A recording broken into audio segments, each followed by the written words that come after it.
Chapter 2. Who? It wasn't a human. It couldn't be.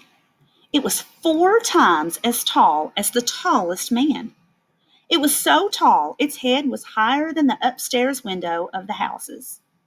Sophie opened her mouth to scream, but no sound came out. Her throat, like her whole body, was frozen with fright. This was the witching hour, all right.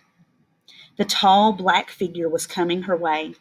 It was keeping very close to the houses across the street, hiding in the shadowy places where there was no moonlight.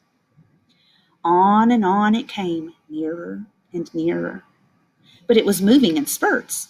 It would stop, then it would move on, then it would stop again.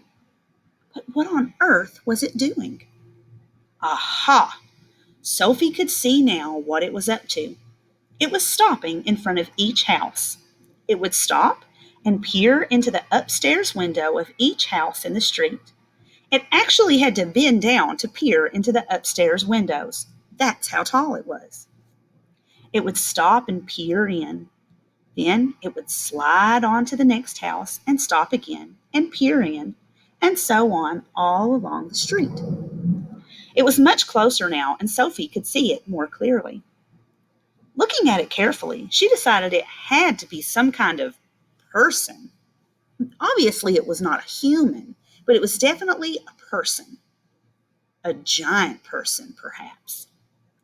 Sophie stared hard across the misty moonlit street. The giant, if that's what he was wearing a long black cloak. In one hand, he was holding what looked like a very long, thin trumpet. In the other hand, he held a large suitcase. The giant had stopped right in front of Mr. and Mrs. Gucci's house. The Guccis had a greengrocer's shop in the middle of High Street, and the family lived above the shop. The 2 Gucci children slept in the upstairs front room. Sophie knew that. The giant was peering through the window of the room where Michael and Jane Gucci were sleeping. From across the street, Sophie watched and held her breath. She saw the giant step back a pace and put the suitcase down on the pavement. He bent over and opened the suitcase. He took something out of it. It looked like a glass jar, one of those square ones with a screw top. He unscrewed the top of the jar and poured what was in it into the end of the long trumpet thing. Sophie watched, trembling. She saw the giant straighten up again, and she saw him poke the trumpet in through the open upstairs window of the room where the Gucci children were sleeping. She saw the giant take a deep breath and, whoof, he blew through the trumpet.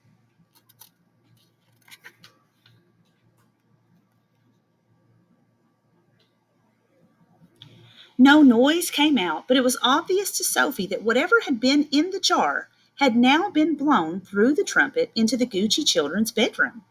What could it be? As the giant withdrew the trumpet from the window and bent down to pick up the suitcase, he happened to turn his head and glance across the street. In the moonlight, Sophie caught a glimpse of an enormous, long, pale, wrinkly face with the most enormous ears. The nose was as sharp as a knife, and above the nose there were 2 bright, flashing eyes, and the eyes were staring straight at Sophie. There was a fierce and devilish look about them. Sophie gave a yelp and pulled back from the window. She flew across the dormitory and jumped into her bed and hid under the blanket. And there she crouched, still as a mouse and tingling all over.